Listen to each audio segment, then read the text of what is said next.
મિત્રો, શું તમે ક્યારેય વિચાર્યું છે કે સફળતાનો રસ્તો આટલો મુશ્કેલ કેમ લાગે છે? શું તમે પણ ઈચ્છો છો કે તમારું જીવન માત્ર પ્રોડક્ટિવ જ નહીં, પરંતુ સાચા અર્થમાં સાર્થક પણ બને? સ્ટીફન કોવેની 7 habits of highly effective people તમારા માટે તે ચાવી છે જે તમારા સપનાઓને હકીકતમાં બદલી શકે છે. આ કોઈ સાધારણ સેલ્ફ હેલ્પ બુક નથી, પરંતુ એક એવો ખજાનો છે જે સમયની કસોટી પર ખરો ઉતર્યો છે. કોવિયામાં 7 એવી આદતોને ખૂબ જ સુંદર રીતે ગૂંથી છે જે માત્ર તમારી પર્સનલ અને પ્રોફેશનલ લાઈફને ટ્રાન્સફોર્મ જ નથી કરતી, પરંતુ તમારા હૃદયને શાંતિ અને સંતોષ પણ આપે છે. આ પુસ્તક માત્ર ટિપ્સ નથી આપતું, આ તમને એક નવો નજરિયો આપે છે, એક એવો રસ્તો જે તમને તમારી જિંદગીની ડ્રાઇવિંગ સીટ પર બેસાડે છે. દરેક આદત એક દીવાની જેમ છે જે તમારા લક્ષ્યોને રસ્તાને પ્રકાશિત કરે છે. તો રાહ શેની જોવાની? આજે જ આ 7 હેબિટ્સને તમારી જિંદગીનો હિસ્સો બનાવો અને જુઓ કેવી રીતે તમારી એફિશિયન્સી અને આત્મવિશ્વાસ નવી ઊંચાઈઓને સ્પર્શે છે. પણ જરા રોકાઈ જાઓ. જો તમારી પાસે હેડફોન હોય તો હમણાં જ પહેરી લો, કારણ કે જે વાતો તમે હવે સાંભળવાના છો તે માત્ર તમારા કાન સુધી જ નહીં, પરંતુ તમારા હૃદય અને મનને સ્પર્શે અને કદાચ તે અમૂલ્ય શક્તિ સાથે જોડશે જે તમારી લાઈફને હંમેશા માટે બદલી નાખશે. નમસ્તે મિત્રો, પુસ્તક પરિચય ચેનલમાં તમારું હૃદયથી સ્વાગત છે. મિત્રો, તો ચાલો એક પણ મિનિટ બગાડ્યા વગર શરૂઆત કરીએ આ પુસ્તકની પહેલી અને સૌથી શક્તિશાળી આદતની. હેબિટ નંબર 1, પ્રોએક્ટિવિટી, એટલે કે સક્રિયતા. આ આદત તમારા જીવનને એકદમ નવો વળાંક આપી શકે છે. સાંભળો, હું તમને એક વાસ્તવિક વાર્તા કહું છું જે આ આદતને સંપૂર્ણપણે સ્પષ્ટ કરી દેશે. થોડા વર્ષો પહેલાની વાત છે. હું મારા 2 જૂના મિત્રોને મળ્યો જેની સાથે મેં કોલેજના સમયમાં એક ઇન્ટર્નશિપ પ્રોગ્રામમાં સાથે કામ કર્યું હતું. અમે ત્રણેય એક જ ડિપાર્ટમેન્ટમાં હતા અને પછી રેગ્યુલર એમ્પ્લોયી બની ગયા. હું થોડા મહિના પછી તે કંપની છોડીને ચાલ્યો ગયો, પરંતુ એ બંને ત્યાં જ રહ્યા. વર્ષો પછી જ્યારે અમે ફરી મળ્યા તો જૂના દિવસોની યાદો તાજી થઈ. ફેમિલી, લાઈફ અને હવે અમે શું કરી રહ્યા છીએ વગેરે વગેરે વાતોમાં ખબર પડી કે મારાથી 1 વર્ષ પછી એક મિત્રે પણ તે કંપની છોડી દીધી હતી. મેં પૂછ્યું, ભાઈ શું થયું? તેણે કહ્યું કે તે દિવસ રાત મહેનત કરતો હતો, પરંતુ મેનેજમેન્ટ તેની વેલ્યુ જ નહોતું કરતું. સેલરી વધારવાની વાત કરે તો કંપનીનો એક જ જવાબ, બજેટ નથી. પછી તેણે હિંમત નહીં હારી. તેણે પોતાના સ્કિલ્સને વધુ સારા કર્યા અને એક નવી એટલે કે વધુ શાનદાર કંપની જોઈન કરી. તેણે ગર્વથી કહ્યું, સારું થયું મારી સેલરી ન વધી, નહીંતર હું આજે ત્યાં અટવાઈ ગયો હોત. હવે મારી પોઝિશન અને સેલરી બંને ટોપ ક્લાસ છે. જ્યારે તેની વાત પૂરી થઈ તો બીજો મિત્ર પણ બોલવા લાગ્યો. તેણે પણ એ જ ફરિયાદો દોહરાવી. મેનેજમેન્ટ ખરાબ છે, વેલ્યુ નથી મળતી, સેલરી નથી વધતી. પરંતુ ફરક એ હતો કે તે આજે પણ તે જ કંપનીમાં કામ કરતો હતો. તેણે કહ્યું કે મેનેજમેન્ટમાં કોઈ બદલાવ નથી આવ્યો, એમ્પ્લોઈઝની કદર નથી થતી અને સેલરી વધારવાનો કોઈ ઈરાદો નથી. પરિણામ, તેની સેલરી અને પોઝિશનમાં કોઈ ખાસ બદલાવ નથી આવ્યો. તે બસ કંપનીની કલ્ચર, મેનેજમેન્ટ અને ખરાબ વર્કિંગ એન્વાયરમેન્ટને દોષ આપતો રહ્યો. મિત્રો, નોંધ્યું? બંને મિત્રોએ પોતાની સિચ્યુએશન માટે એક સરખા કારણો આપ્યા. ખરાબ મેનેજમેન્ટ, ઓછી સેલરી. પરંતુ એકે આ કારણોને પોતાનું જીવન સુધારવાની તક બનાવી અને બીજો આ જ બહાનાઓમાં ફસાઈ રહ્યો. લેખક સ્ટીફન કોવે કહે છે કે દુનિયામાં 2 પ્રકારના લોકો હોય છે, રિએક્ટિવ અને પ્રોએક્ટિવ. રિએક્ટિવ લોકો એ જ છે જે બીજા મિત્રની જેમ એ જ જૂની કંપનીમાં અટવાઈ જાય છે. આ લોકો હંમેશા એ બાબતો પર ફોકસ કરે છે જેને તેઓ કંટ્રોલ નથી કરી શકતા. ઇકોનોમી ડાઉન છે, ઇન્ફ્લેશન વધી રહ્યું છે, મેનેજમેન્ટ નકામું છે, કંપનીની કલ્ચર ખરાબ છે, સેલરી ઓછી છે અને ન જાણે શું. આ બધી બાબતોને તેઓ પોતાની સફળતા ન મળવાનું બહાનું બનાવે છે. પરંતુ પ્રોએક્ટિવ લોકો, એઓ એકદમ અલગ છે. એઓ પોતાની એનર્જી એ બાબતો પર બગાડતા નથી જેને તેઓ બદલી નથી શકતા. એઓ સમજે છે કે કંપનીને તો નથી બદલી શકતા, પરંતુ પોતાના સ્કિલ્સને અપગ્રેડ કરી શકે છે અને એક સારી કંપનીમાં જઈ શકે છે. એઓ હંમેશા એ બાબતો પર ફોકસ કરે છે જે તેમના કંટ્રોલમાં હોય છે. જો આ વિચાર તમારા હૃદયને સ્પર્શી રહ્યો હોય તો 1 સેકન્ડ કાઢો, વિડીયોને લાઈક કરો અને તમારા કોઈ મિત્રને મોકલી દો. કદાચ તેને પણ આ જ સાંભળવાની જરૂર છે. પહેલી આદત એટલે કે પ્રોએક્ટિવિટી. એ શીખવ્યું કે પોતાના જીવનને કંટ્રોલ કરવું આપણા હાથમાં છે. હવે ચાલો બીજી આદતની વાત કરીએ, જે છે begin with an and in mind, એટલે કે હંમેશા તમારા ગોલને સામે રાખીને શરૂઆત કરો. આ આદત તમને શીખવે છે કે તમારી મંઝિલને પહેલાથી પ્લાન કરવું કેટલું જરૂરી છે. એક સીનની કલ્પના કરો. તમે એક અંતિમ યાત્રામાં જઈ રહ્યા છો. ત્યાં પહોંચતા જ તમે જુઓ છો મિત્રો, સંબંધીઓ બધાના ચહેરા પર ઉદાસી છે. તમે તેમના દુઃખમાં સામેલ થાઓ છો પરંતુ જ્યારે તમે તાબૂત પાસે જાઓ તો ચોંકી જાઓ છો. અરે, આ તો તમારું જ તાબૂત છે. હા, આ તમારી જ અંતિમ યાત્રાનો સીન છે, જે કદાચ 3 વર્ષ પછી હશે. હવે તમે સાંભળો છો કે તમારા મિત્રો, ફેમિલી અને ઓફિસના લોકો તમારા વિશે શું કહી રહ્યા છે. વિચારો, તમે ઈચ્છો કે લોકો તમને કેવી રીતે યાદ કરે? તે આખરી 3 વર્ષોમાં તમે તમારું જીવન કેવું બનાવવા ઈચ્છો છો? તમે કેવા મિત્ર બનવા ઈચ્છો છો? કેવા બોસ, પતિ, પત્ની, માતા કે પિતા બનવા ઈચ્છો છો? તમે ઈચ્છો કે લોકો તમારી કઈ અચીવમેન્ટ્સને યાદ કરે? તમે તમારી આસપાસના લોકોના જીવનને કેવી રીતે ઇન્સ્પાયર કરવા ઈચ્છો છો? આ બીજી આદત કહે છે, તમારી મંઝિલ, તમારા ગોલ, તમારા ઓબ્જેક્ટિવને પહેલાથી સ્પષ્ટ રાખો. આ આદત તમને શીખવે છે કે દરરોજના તમારા એક્શન્સને ચેક કરો. શું આ તમારા ગોલ સાથે મેળ ખાય છે? જ્યારે તમારી પાસે એક સ્પષ્ટ ગોલ હોય તો એ બાબતોને ના કહેવું સરળ બની જાય છે, જે તમને તમારા સપનાઓથી દૂર લઈ જાય. પરંતુ અફસોસ, આપણામાંથી મોટા ભાગના લોકો આમાં નિષ્ફળ જાય છે. આપણા ડેલી એક્શન્સ આપણા ગોલ સાથે મેળ નથી ખાતા. ઉદાહરણ તરીકે, જો તમારો ગોલ એ છે કે વર્ક પછી નવું સ્કિલ શીખો જેથી તમને પ્રમોશન મળે, તો પછી દરરોજ સાંજે મિત્રો સાથે બિયર પીવા કેમ જાઓ છો?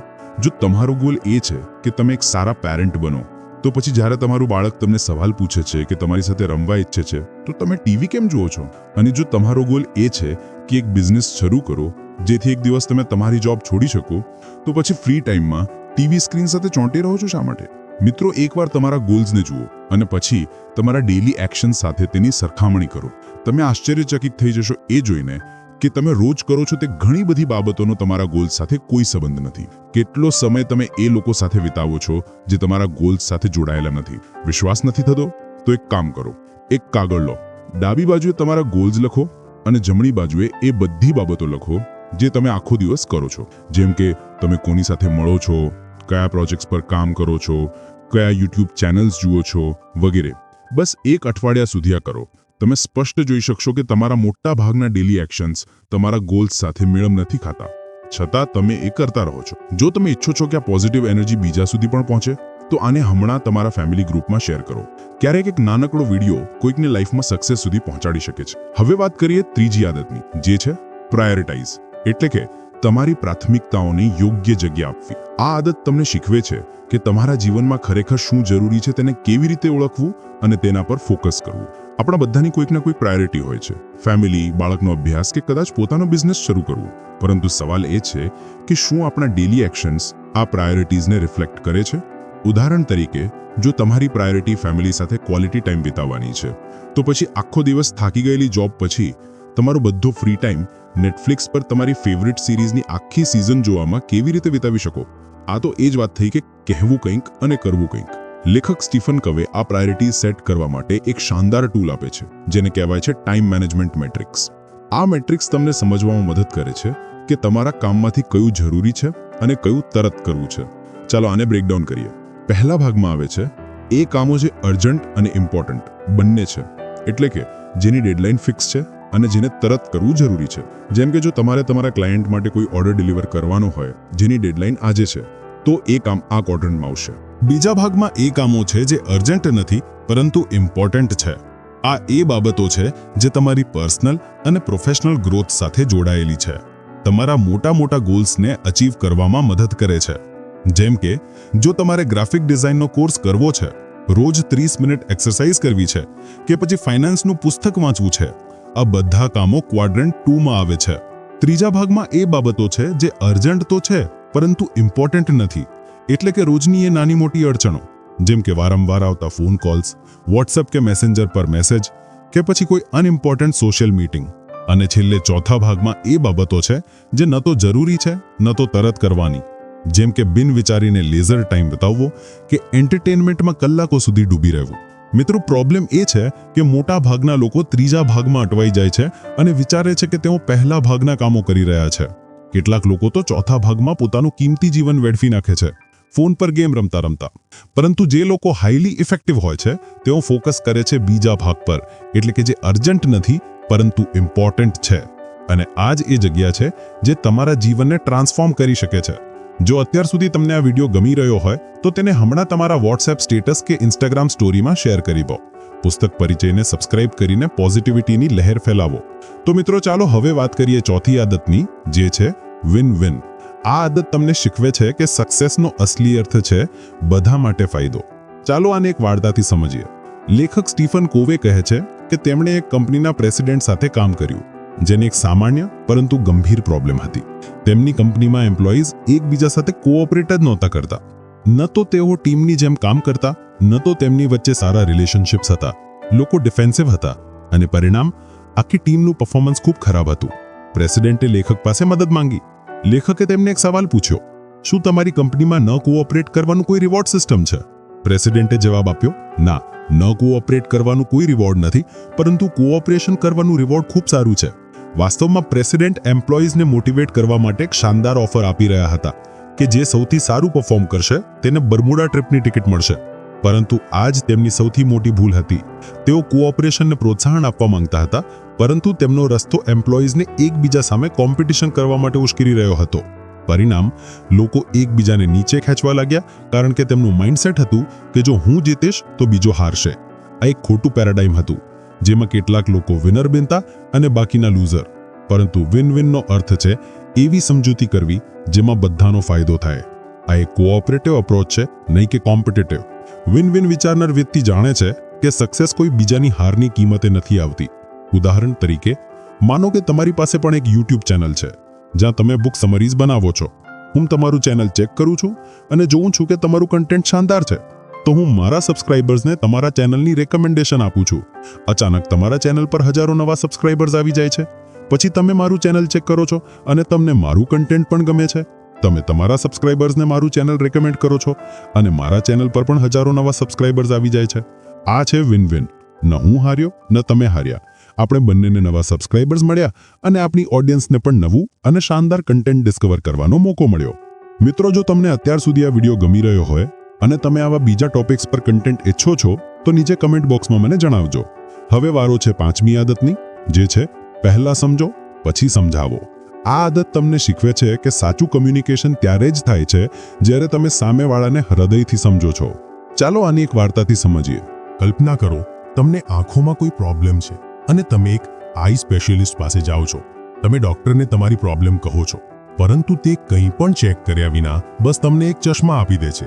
તે કહે છે, બસ આને પહેરી લો. તમે ચશ્મા પહેરો છો, પરંતુ અરે કંઈ દેખાતું જ નથી, બધું જ ધૂંધળું છે. તમે ડોક્ટરને કહો છો, આ ચશ્મા તો કામ નથી કરતા, પરંતુ ડોક્ટર ટસથી મસ નથી થતો. તે કહે છે, અરે આ ચશ્મા તો પરફેક્ટ છે, મારા માટે તો કામ કરે છે, થોડી વધુ કોશિશ કરો. તમે કોશિશ કરો છો, પરંતુ તેમ છતાં બધું જ ધૂંધળું. તમે ફરી ફરિયાદ કરો છો અને ડોક્ટર બસ એટલું જ કહે છે. તમને શું થયું? પોઝિટિવ વિચારો. હવે કહો, શું તમે આવા ડોક્ટર પાસે ફરી જશો? હું તો બિલકુલ નહીં જાઉં. કોઈ ડોક્ટર જે ડાયગ્નોસ કર્યા વિના દવા આપી દે, તેના પર ભરોસો કેવી રીતે કરવો? મિત્રો, આ જ ભૂલ આપણે આપણી રોજિંદી વાતચીતમાં કરીએ છીએ. આપણે સમજ્યા વિના, સાંભળ્યા વિના સલાહ આપવા લાગીએ છીએ.